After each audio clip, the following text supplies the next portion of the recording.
Hey there, I'm Grant Stinchfield in for Coley on Noir. What a pleasure it is to be here for CN Live, my first time hosting this show, and we have a packed hour ahead of us. It should be great. First off, I want to start talking about Chicago gun violence. It is out of control. There is no secret that Chicago is under siege. You know, Donald Trump said the carnage must stop there. Well, Rahm Emanuel comes out. He wants to argue what the Webster's definition of carnage is.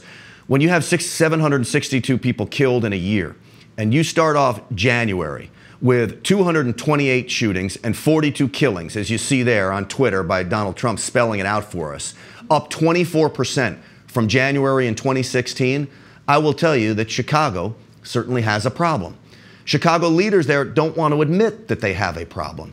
That is Chicago's biggest problem, because until you acknowledge that your city is under siege by drug dealers, thugs, gangbangers, who all they want to do is wreak havoc on themselves and their own people, and what happens is innocent people get caught in the crossfire. Last night, consider this, 13 people were wounded in Chicago by gunfire. It happened near a memorial for another shooting that happened earlier in the week, including a 12-year-old girl. A 12-year-old girl grazed by gunfire. And you have city leaders there that don't want to do anything about it. So Donald Trump comes out and he says, hey, we're going to send you help. Well, in order for him to send help, one, you've got to get Attorney General Jeff Sessions approved. He could send help instantly. Now, Donald Trump, I would imagine, is going to send in an FBI task force and probably the ATF to prosecute gun crimes. That needs to happen. It should have been happening a long time ago. But Barack Obama is part of this problem as well. He perpetrates this lie on the people of Chicago that somehow it's not the leader's fault for not going out there trying to find criminals and put them in jail and keep them in jail. The reality is it is liberal policies that are now killing the people of Chicago.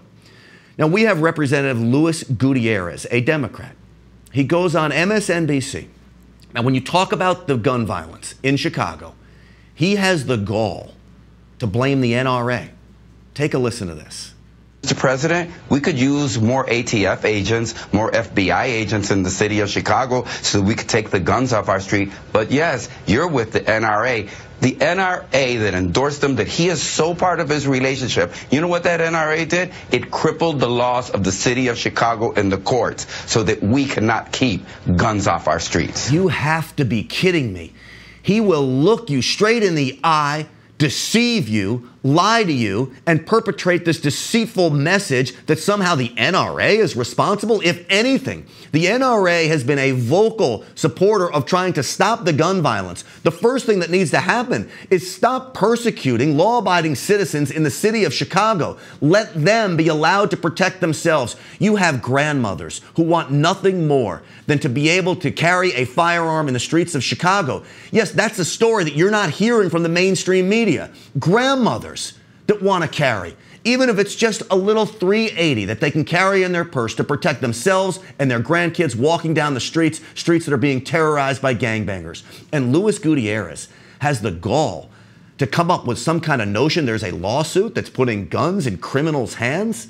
I challenge him to show me the facts of where he's getting this from. He can't do it. So I challenge Luis Gutierrez. You have the guts to go on MSNBC, a friendly little place where you guys can tiptoe through the tulip fields. I dare you to come on NRATV. Come on and talk to me. Heck, you can come on and talk to my buddy Coley on Noir. He'll do just as good a job with you.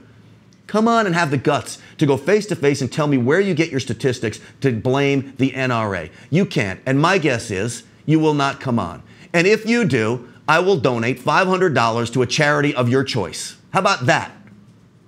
All right. To talk about this, and that soundbite, by the way, I want to bring in a very good friend of this program and the NRA's, AWR Hawkins. He writes for Breitbart.com. AWR, what did you think when you heard Luis Gutierrez and that nonsense? Yeah, it's troubling. I mean, you know, Chicago has been a gun control experiment gone bad. You know, they banned handguns in '82. That lasted until 2010. When they banned handguns, there wasn't a 4% increase in murder. There wasn't a 7% increase in murder. There was a 47% increase in murder.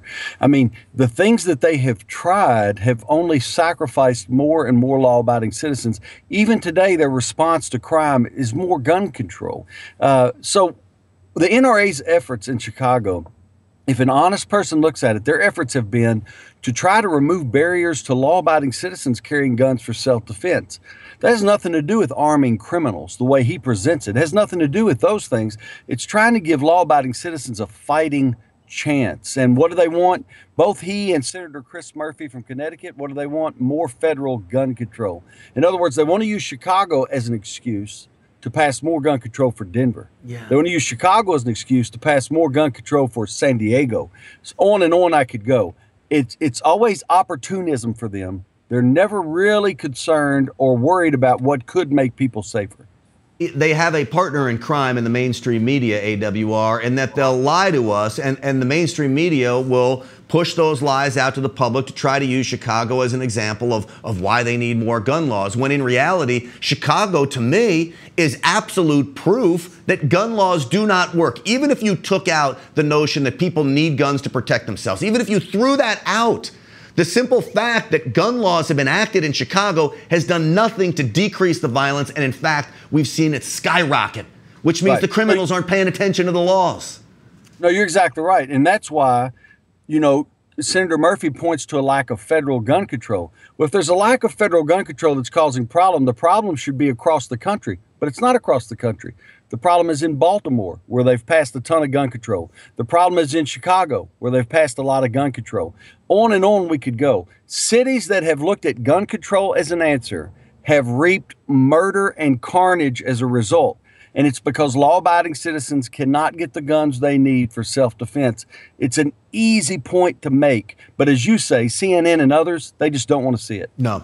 You know, you mentioned Connecticut and Chris Murphy. There was a time, I lived in Connecticut, and there was a time when it had a Republican governor in that state, and it was not a bad place to live. But in Connecticut today, you are under siege not just by criminals in places like Bridgeport and Hartford, Connecticut, which has a huge crime problem and also extreme gun laws, but the people of Connecticut are under siege by their liberal lawmakers with their thumb on them, holding them down. And what is so amazing to me, AWR, is that the people of Connecticut will talk over and over again about, I can't stand the liberal policies. It is so hard. I'm moving to North Carolina, or I'm moving to Texas. And then do you know what happens? They get down here, AWR, and then they vote for a Democrat again. Right. No, you're right. And I'll tell you something that a lot of people don't talk about, but it's very important. I wrote on it a few times. When Sandy Hook happened, Connecticut was ranked the 5th most stringent state for gun control, ranked that way by the Brady campaign. So here you have the 5th most stringent state for gun control. A gunman steals a gun and goes on a horrendous spree in a school. No doubt it was horrendous. I heard from the parents. But it was the 5th most stringent state for gun control. Doesn't that teach us that gun control simply doesn't stop a determined attacker? Yet they have responded to that by passing even more gun control. How does gun control stop someone from stealing a gun? It doesn't. It only keeps law-abiding citizens from being armed. And that's what we've got to get across to these people. Yeah, AWR, and we know that the same goes true for these gun-free zones. And they've turned states into gun-free zones. They're trying to turn California, Washington into gun-free zones. The only people that listen to gun-free zones are law-abiding citizens that have a severe displeasure about being in jail, and they'll do everything they can to stay out of jail. But the criminals don't care. They're the ones carrying the firearms to do great harm. They don't care what a law says. Right. No, you're exactly right. And that's why, you know, I wrote today, I don't know if it's posted yet, but the Ohio University College Democrat president is literally cheering because her university says they will not go along with campus carry. She's cheering because they're going to maintain a gun-free policy. And I just have to say, that's the same policy Virginia Tech had on April 16, 2007. Same policy that the community college had in Oregon, October 1st, 2015. Attackers love these policies because no one can stop them when they come. We have to wise up. We have to change this. We have to. All right, here's what I'm going to ask you, AWR Hawkins with Breitbart.com. I want you to hang on a little bit because I got some more topics to talk about. I want to talk about the NFL, for one thing, and there being a liberal vehicle for liberal thought. And I also want to talk about campus carry and what happened in Ohio, that I warned people what would happen in Ohio with the campus carry bill. We'll talk about all that when CN Live continues. I'm Grant Stinchfield in for Coley on the War.